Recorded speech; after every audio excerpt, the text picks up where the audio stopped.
It's Tehachapi time. Key Budge, Corey Costello, Greg Garrett. Guys, how are you? I'm doing good, Key. Thank you. Fantastic. Good. Hey, today we want to talk about Veterans Day. And so we invited our friend Kevin Davey from the American Legion to stop by. Kevin, welcome back to Tehachapi. Thank you. Great to be here. We want to talk about Veterans Day, and this is now something that every year you guys are so well organized. You've put together an event on Veterans Day to celebrate our veterans and also educate the public. Right. This year will be no different. We have several things planned. Things are going to start at 10 a.m. 10 a.m., yes. On Friday, November 11th, Correct. Veterans Day, and it's going to be at Central Park in downtown. Correct. We're going to start at 10 a.m., and we've got a lot of people there offering services and things that are available to veterans. So far as Airstreams will be there, trying to see if anybody wants to sign up to go to the school. We have Equine Therapy, that's for PTSD. They actually offer paid internships, and so they're going to be here and handing out information, and there'll be a few others. Wreaths Across America, which is done by 5150 Diesels. They've taken this on, and I think this is their second year, but they do a great job with it, and so we're going to have that available. One of the reasons that we started this, because Veterans Day was typically a ceremony, and everybody would perform the ceremony, and then they'd clap, and they'd leave, and they'd go home. And we wanted it to be more than that. Jason Stanley and I got together, and we initiated an obstacle course for the kids. And so the idea was that they could go through a mini boot camp for the veteran in their life, whether it's grandfather, uncle, their parents. So we ended up doing that. It turned out really well. And so the mothers asked me, they said, well, we would have stayed here longer if you had food. So we added food. So, and this year we're going to have Kiki's Tacos there providing the food. A portion of the proceeds will go back to help support us doing this for all the things that we have to pay out for. I also brought in somewhat of a professional. April from Force Fitness does Spartan games, and she does them for adults and for children. And she's going to be coming in and helping us set up new obstacles because we want to mix it up. We don't want it to be the same thing as last year. There'll be a DJ there. There's going to be a photo booth, so they can take a picture with their family member to try and commemorate the day. And hopefully we're going to have a lot of fun, both the kids and the adults. Those are great additions. Actually, April is phenomenal. I work with her. She's no joke. The one Spartan race I ran, I did a little one-on-one with April, and super prepared, very good, and I can't wait to see the obstacles she's going to bring, because she brings some of those that are, a lot of the Spartan was founded on the Marine Corps principles, and so there was a lot of the similarities in their boot camps on the Spartan race trails. So I'm excited to see what she brings. Is that when you came back to work to rest and you couldn't walk for like a week? Probably that one, or that was a marathon. But it was one of those times. It was one of those ones. Yeah, Kevin, it sounds like you have you've planned something out that is a really great day to bring people downtown to celebrate Veterans Day and to keep people there, and to get to know each other, relationships, right? Correct. Like I said, a lot of the people are a little bit confused. This isn't Memorial Day. Memorial Day is for our departed. That's right. It's Veterans Day, and we wanted veterans to be able to come down with their family and come out and kind of celebrate that because, as my friend has always pointed out, that families are deployed too. When you're deployed, your families are deployed, and they go through a lot of difficulties trying to maintain. And so this is an opportunity for them to be together with their loved one and come down and have fun at the park. What is some of the feedback that you got from last year? I mean, I know you said you heard from some moms, hey, if there was more food, we'd be here longer. Right. But I'm interested to see what the kids' take was when they get a chance to, not only interact with you guys and see some of the equipment that you guys have out that shows up to be on static display, but that obstacle course just sounds so cool. Yeah, it is. We get a lot of good feedback, and the kids end up running it several times while they're here. And we try and mix it up and do different things than we did last year, so it's still going to be a challenge for them. And we also bring out some of our older veterans, and they get to stand by and motivate some of the children to go through. I didn't know imagine. Yeah, I didn't know how that was going to go over, but we did do it, and the kids seemed to love it. They were just running, and they enjoyed it. And what are the ages that we anticipate or that you had out there last year? We had kids going down to, I think, 3 or 4. Now, obviously, we make it available to them where they're not in danger of getting run over or anything. But then I had kids up to, I think, like 13 that were running it. And so they were doing it very quickly. But we try and make it so it's still challenging for them, but not, not too difficult that the smaller children can't go through. I'm going to take my kid down there because he's in this weird kick now. He's 5 and he's almost 6, and he wants to, the other day he asked me, he wanted me to create him a pull-up bar. I'm like, you're 5 years old. So anyway, I think, and he loves running obstacles and that kind of stuff. So we're going to put him to the test. Exactly. That's it. Get everybody down there to celebrate and say hello. Yeah. And as on the obstacle course, 5150 had brought a wall that they built, and we're going to have the wall with the ropes and everything out there. And they're also bringing another game that they play, which is the grenade toss. And so they've got some 55-gallon drums with simulated grenades, and the kids can kind of do that. And that was a big hit, too. Nice. So we're bringing that back. That's That awesome. sounds interesting. You're talking about the family piece. You and I were talking before we got the show started about, obviously there's the American Legion had got a lot going on for families, but there's also an opportunity within your organization for folks that may not have that aren't veterans themselves, but they can also, because they had a father, grandfather, mother, grandmother, whatever it was, serve. So you have the Sons of the American Legion, correct? Which is an organization that speaks to that? Correct. The sons are male descendants of a veteran. They join, and we've got kids, I think, as young as 5 or 6, and then we've got grown adults. Because we have a lot of the other programs, the American Legion riders, and some of them wanted to come in, so and that was a way for them to get in. But they come down and they help us, they participate, they do all the activities with us. I actually get, I think, a better response than some of my post members sometimes. They're involved, and so I think that they're coming around to, we've just gotten really involved in a lot of community activities, and they enjoy it. That's why they're there. We love to serve, and this is a way for us to kind of better our community and bring it together, and so we really enjoy that. You serve your nation and you serve your community well. Correct. Thank you. And with that, let's talk about what we worked together on with the Make-A-Wish. And that was something that just took place a couple of weeks ago. But you guys played an integral part in making that all come together. I know when we had Ashley on the show and we told her when it was time for the Tehachapi child for that wish, we wanted to be involved somehow. And then it was like calling out our community partners. You were the first one that I wanted to reach out to because I had a feeling that you guys were going to be a yes. Absolutely. That was our first time, and it was an incredible event, and I think everybody really enjoyed it. And that's what they enjoy doing. So immediately after I'd asked for help, everybody stepped up in a big way. We were able to, I asked favors for people in the community. Jamie from Prime Signs, when he heard about it, ended up making a sign for Logan with the Super Logan logo on it, and that was for him to take home, and he did that just from his heart. So that's really cool. How many members of the American Legion were at it?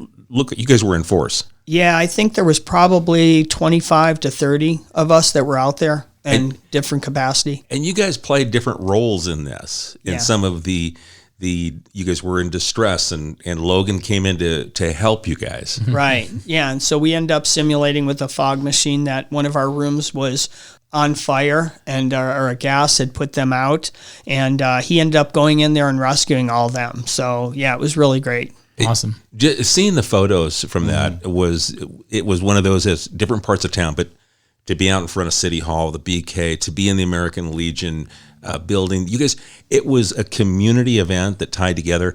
And the easiest part of this was just getting the information to Kevin. And the answer immediately was that yes, that I was hoping for. And so thank you for that. Thank you. Yeah, thanks for thinking of us. I think it's an advantage. Well, it's an advantage and a disadvantage. It's an advantage that you are now located right next to City Hall. And the advantage is every time one of these opportunities comes up, the first thing we think, let's call the Legion. Let's see. Yeah, absolutely. I mean, this is one of the reasons that we're here. I think a lot of people don't recognize that the American Legion, this is what we do. We step up and we help some of our older veterans. We help the community, and this is what we enjoy doing. We give out scholarships, and so periodically we'll do fundraisers, and we do quarter auctions over there pretty frequently. And we're going to have a lot of events coming up. Bingo once a month. And Friday? First Friday of every month. Yeah, it starts at 4. Bingo can get pretty wild. I was going to say, I've heard it's got competitive around here. Yeah, it does. We get a really good turnout. That is so awesome. Yeah, and so it's something to do, on a Friday night. If you're not going out to a bar or going to an event, it's something to do. We have a good time. Everybody comes down. It's a nice event. Another thing that you mentioned just before we started recording, we're recording on October 31st today. Halloween trunk or treat's going to take place, and you guys are opening your doors tonight. Correct. Yeah, we've been longtime supporters of Trunk or Treat as it's moved locations, but we've always been involved in that, and a lot of people enjoy doing that. But I noticed that some of the people were actually going up and down for the Trunk or Treat 4 or 5 times. And so this year we're opening up the hall. We're calling it a Monster Mash, but it's going to be open from 5 to 8. So if people get there before Trunk or Treat or even a little after, it's something for them to do. We'll have a DJ playing music, and there'll be lights. And we're not trying to frighten anybody. So, but the parents are welcome with the kids, and we'll have free coffee, cocoa, and fresh baked cookies. And maybe some seats where the moms can sit down. Absolutely. It's a lot of walking. Yeah. Honestly, I've been there, done that. Yeah, I've got tables and chairs in there. We're going to cordon off an area so that they can sit down for a little bit and let their kids interact with other kids. That's awesome. But I bring that up because most people will be listening to this after Halloween when they hear this. But it's another community tie-in for you. It was an opportunity. We go, hey, we can do something for the community. And you guys you're opening the doors to say, hey, we're here, and if you need a place to get warm or just a little bit of extra flavor to go along with Halloween, we're here to help provide that for you. Yeah, absolutely. I mean, that's our mission, is to promote Americanism and make strong communities, and ultimately our nation, to make our nation better. But it all starts right here. And so that's what we're trying to focus on. Well, the military develops talent. They develop leadership. You've got the right guys and gals doing the right thing. That's for sure. Yeah, absolutely. We've got, I have such a resource there, and it's just a matter of trying to remember who does what. Some of these guys did some spectacular things with communications in the military or planning and vehicles, and so I bring them in to do this, and it's just kind of logistics, and that's something that I enjoy. So. Maybe we should move our EOC, our Emergency Operations Center, to the Legion building. Absolutely. We discovered that we have... There's a ham radio club throughout the American Legion, and we talked about doing that. We did do one day of training, more for the younger boys, of trying to operate a ham radio, and we discovered that a lot of people within there did this in the military, and they're at our disposal. I'm not surprised. Awesome. What's the? It seems like, at least to me, as somebody on the outside looking in, that your involvement and your engagement, I guess, within the community and your involvement within the organization has kind of gone up since you've sort of taken control of that facility, that building, for about a little over a year now has been yours, and it seems like now it allows you a little more leeway to do a few more things, and it seems like you have even more members and stuff that are out and about now. Yeah, I think so. I like to think so. We did acquire the building, and like I said, the American Legion people don't know that we're here or what it is that we do. And we've actually been here for 103 years now. Yeah. And so we did purchase the building from the county, and so we're in the process of trying to upgrade a lot of things and make physical improvements and just update. We do have it available for being able to do different things like this. So we're trying to utilize that. I personally want to see the American Legion involved in a lot more community activities. I didn't know what the response I was going to get, but it's been overwhelmingly positive. Is that everybody, anytime I have one of these things coming up, I'll email everyone, and everybody shows up. Mm-hmm. And they enjoy doing it. They have fun doing it, and that's why we do it. And let's talk about September 11th, what we worked on together with that, because that was huge, and it was much bigger than I was anticipating. And so let's tell everyone what we did there on September 11th. Okay, so September 11th, we end up doing the flag retirement ceremony, which is normally on Flag Day. However, it had come and gone, and nobody had done anything. And apparently, we're learning that some of the people that did do it had moved out of the community and never really passed it along. So we're trying to revive that. We were faced with a lot of flags that people had turned in, and we decided when we were looking at the calendar, we were going up, and we decided to do it on September 11th in commemoration, because nothing else was really done within the community as a community. And so we end up doing that, and we end up having flag folding ceremonies, which I got a lot of help from people within the community. Some people don't know how, but we teach them and the correct folding of a flag. And so we fold all the flags, and then they're disposed of in doing this. Is that the reason that we dispose of a flag like that is because it's considered a living thing, just as our nation is a living thing and it's a representation of us. So that's why we always want to respect it. For the American Legion, it's because people fought and died under this, and in their memory, we make sure that we adhere to the values of caring for a flag. When it's up, it's supposed to be lighted. Anytime that it's torn, it's supposed to be brought down if it's unserviceable. And so we continue to try and do these things to educate the community with the folds in the flag and what each fold represents. And we're going to be doing a lot of that on Veterans Day as well. You know, everybody wears red on Friday, and it stands for Remember Everyone Deployed. And so if you see people wearing red on Friday, you know that's usually the reason.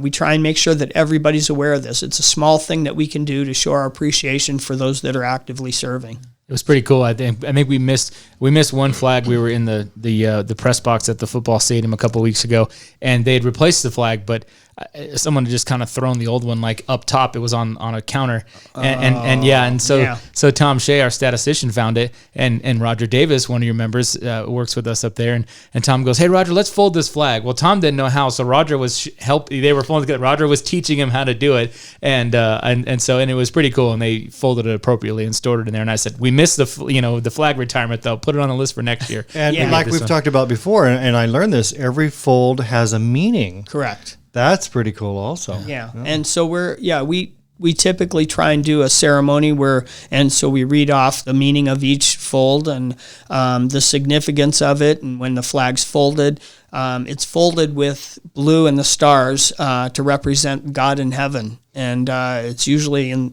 before it's passed to a family member, it's usually held up to signify that, and then it's presented to the family member. Very powerful. It is. When you see these, if you have not been to one, and I've been to one, it was at the high school, I think the last one, I think it was in 2019, and then this one that was moved to the rodeo grounds.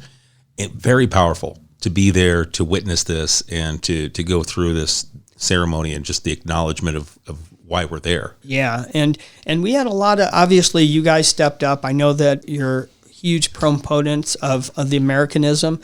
You've helped us with selling the flags and doing all these things. So thank you to you that makes this possible for us to be involved and to continue this on, because today I'm just reminded that there's a lot of history and traditions that are going by the wayside, and we're trying to keep this alive. And having the city be open to this and helping us is really encouraging. I think we're your number one flag customer, because we're buying them like crazy. We're like, that one is, call the Legion, get another flag. Like we're buying them in bulk now, so it's awesome. Let's remind people about the flag program, because not everyone is aware that we can purchase flags through the American Legion. Correct.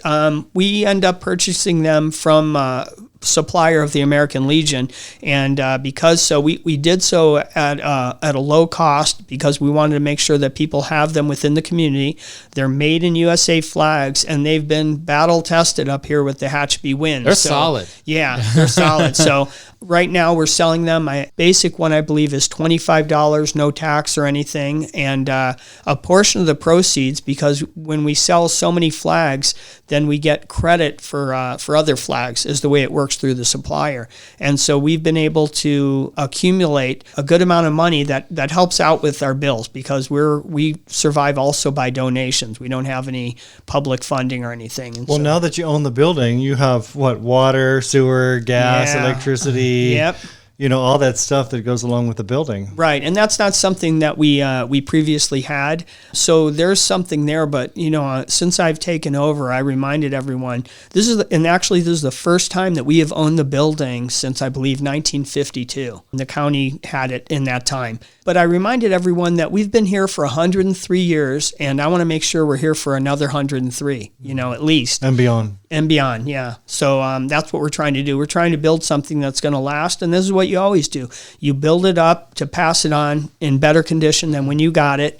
to the people that are coming in. And so hopefully throughout doing all these events and everything, we're going to reach a younger crowd that has that heart of service to come in and go behind us and do it. Well, you're leading from the front, and that's something. Well, I appreciate that. Thank you. When I was part of the sheriff's department, there was leaders.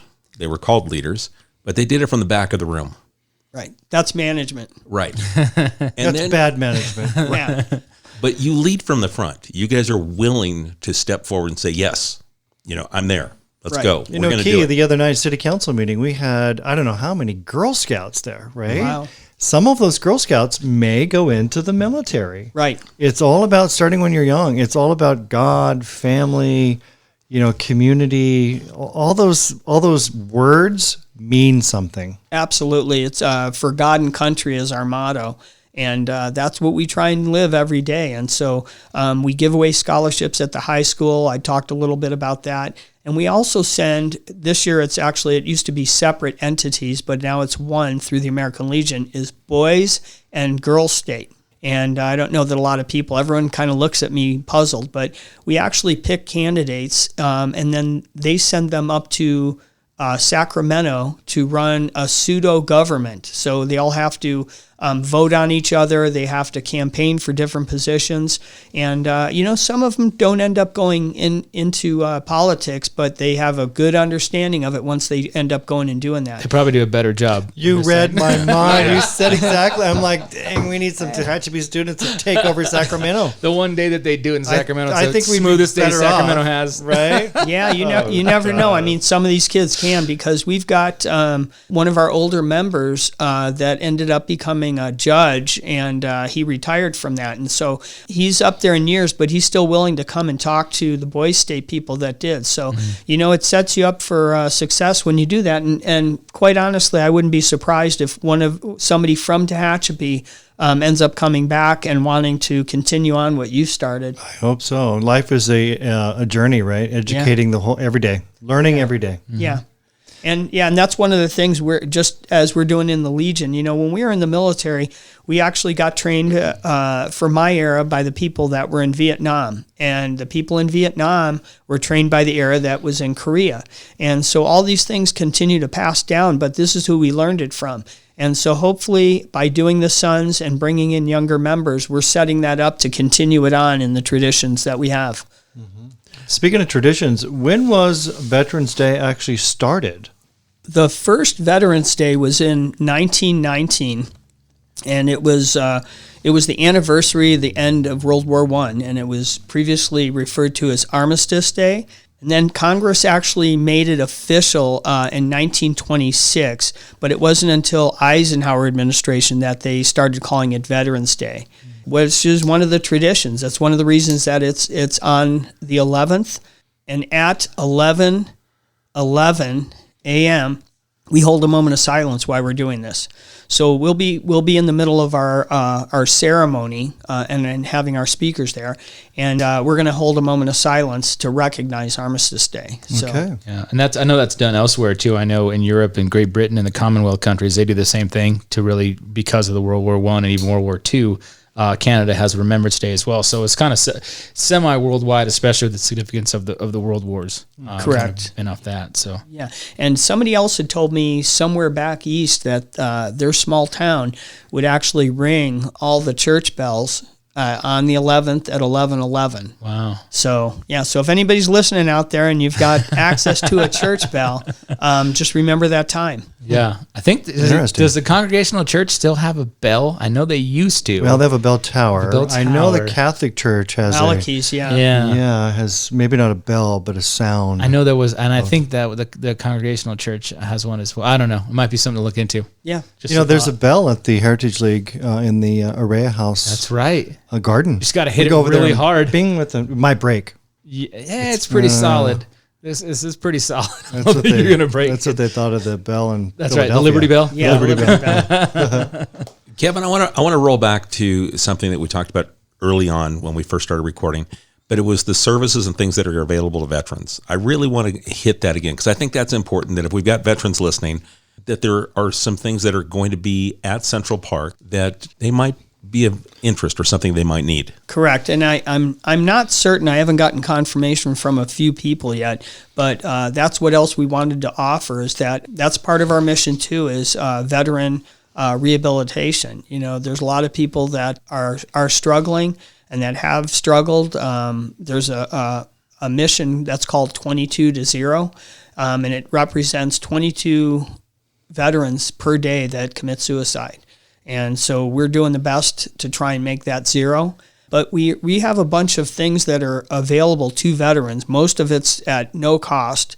And we try and bring out those services. So while they're here visiting the park, they can go up and get questions answered about any things that are available. We have everything from getting education covered or being pre-registered at Bakersfield National Cemetery to be able to make sure that they have a plot you can pre-reserve for that. Airstreams will be out that they train people for a career in the telecommunications and wind industry. Equine Therapy will be here, which actually offers a day that you spend with wild Mustangs and how to interact with them. And they have world-renowned trainers that will go through it with you and help you learn. And then last year they started adding paid internships for somebody that thought they might like to go into horse training. And I know with a Mustang, they pick up on your energy. They do. There's no place. That's one of the things. There is nothing more that can be on your mind than that Mustang. First of all, they're obviously very big and dangerous. They command your attention. And when you're one-on-one with a horse, you can't think about anything else. You can't have a committee going around in your head, or, you have to be focused because they pick up on that. And that being said, it provides you a moment of peace and relaxation, because if you're not calm, the horse isn't calm. And so you have to kind of bring yourself to that point. And I think there's a lot of healing there. I've done it. I've sent several other people to do it. And I'm also for Veterans Day, I'm going to try and have somebody there from Honor Flight, which is just an incredible program.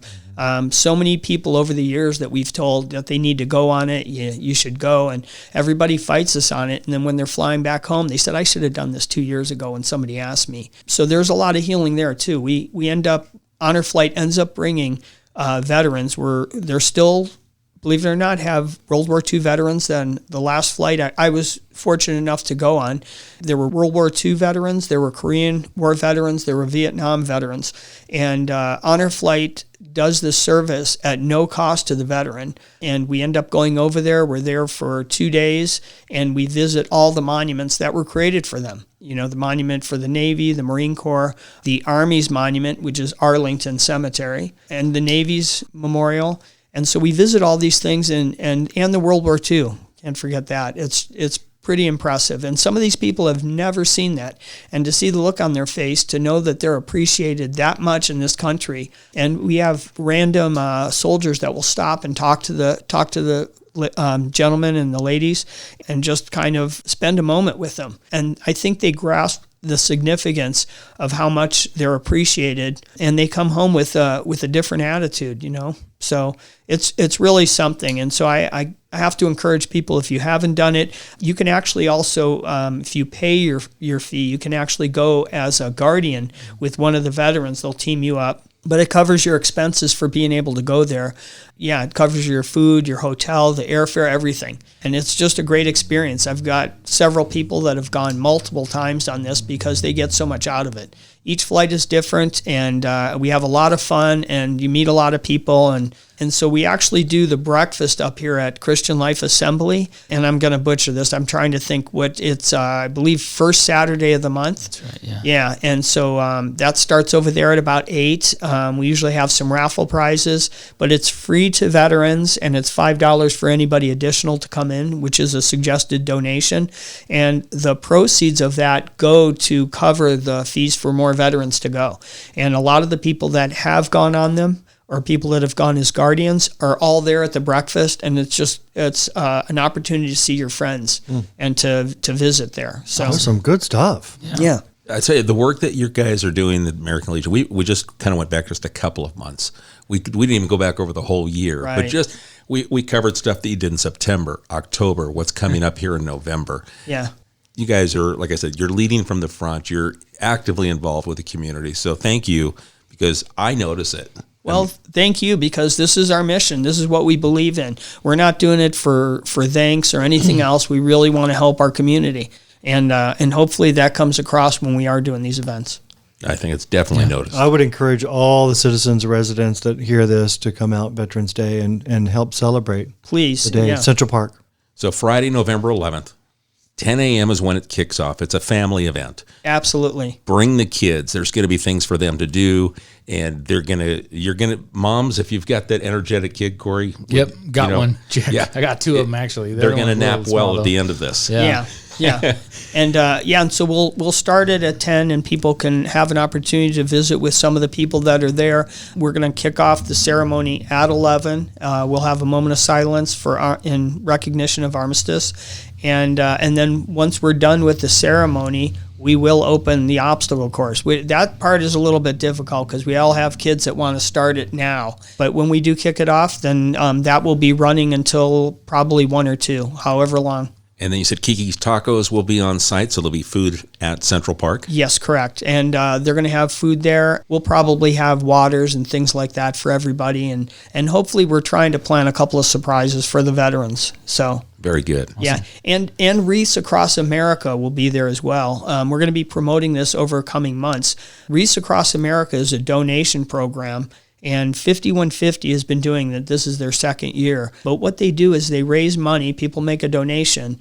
On December 17th, I believe it is, we end up going out and they lay a wreath at every soldier's burial site. And so they lay the wreaths out there because some of them, and I'm sure the family members notice because they end up going to visit and they see a huge wreath that's at their site. The other thing is that we do that for some of the veterans that don't have any family. And we consider that we're their family. And so we go out and do that, and thank goodness 5150 has stepped up to do this. They've done an incredible job. But every year they do it based on donations. So if you feel the need or you feel inclined, please kind of look at them as a donation to be able to do this, at least for this year, and come out with us because we have to unload the truck and we have to place a wreath on each one of these grave sites. And that in itself is very moving for a lot of people, and so they enjoy that. So, and at the East and West Cemetery here in town, and correct. at the Veterans Memorial we have on the corner of Tehachapi Boulevard and Curry. Correct. They will be placing wreaths for each branch of the service, and we do that usually the night before. I don't know if they've sometime combined the two, and so I don't know if they're going to be doing that this year, but it will be posted and everything. So please mark your calendars and go and visit them. They will be they were at the flag retirement ceremony. They were a great help and setting that up, and they will be at Veterans Day and some future events too. And so, yeah, please stop by and pick something up and think of donating to them. Now, if there's anyone that's interested in possibly participating in a future event, volunteering, how can they reach out to American Legion Post 221? They can contact me over at the post, come to one of the events, look for one of my Legion members. You know, that's the other thing that kind of falls is people say, oh, well, I wasn't a veteran. But we have both spouses and dependents of veterans that do the American Legion Auxiliary. We have the Sons of the American Legion, which are male descendants of a veteran that come down and join there. But even if you're not a member, if you're thinking about it, come down and join us and see the camaraderie and the fun that we have doing these things. And it's open to a lot of people. And so consider coming down, and we'd love to have you be part of it. Okay, there we go. Central Park, 10 a.m. 10 a.m. Be there. 11 a.m. is when the ceremony will start, but get there at 10, get there early, and then make sure you bring the family and the kids because this will be quite the celebration of the veterans here in our country. So thank you. Thank you. Guys, anything else? Nope. We learned a lot today. We covered a lot of ground. Kevin, you're kind of that walking encyclopedia of knowledge for us. So you really do a great job of sharing. Yeah. Wasn't an easy Hey, interview. you're good about asking me questions that I know. So thank you. Well, we appreciate it. Folks, you can follow American Legion Post 221 on Facebook. They have a website, and you can get more information, contact information on things that you can get involved with the American Legion to help them in their mission to be a part of this community. So, again, thank you, Kevin. We appreciate the time. Thank you. And we look forward to talking to you again soon. Thank you. If there's any questions that you have, you can also send them to us here at media@tehachapicityhall.com. We'll make sure we get them to Kevin. and the crew over at American Legion Post 221. We appreciate the time you spend with us, and we'll catch you again soon here on Tehachapod. Tehachapod is a conversation about Tehachapi designed for the people who live here or who would like to know more about this mountaintop community. If you have a question you would like answered, email media@tehachapicityhall.com. We will try to answer it on a future episode of Tehachapod.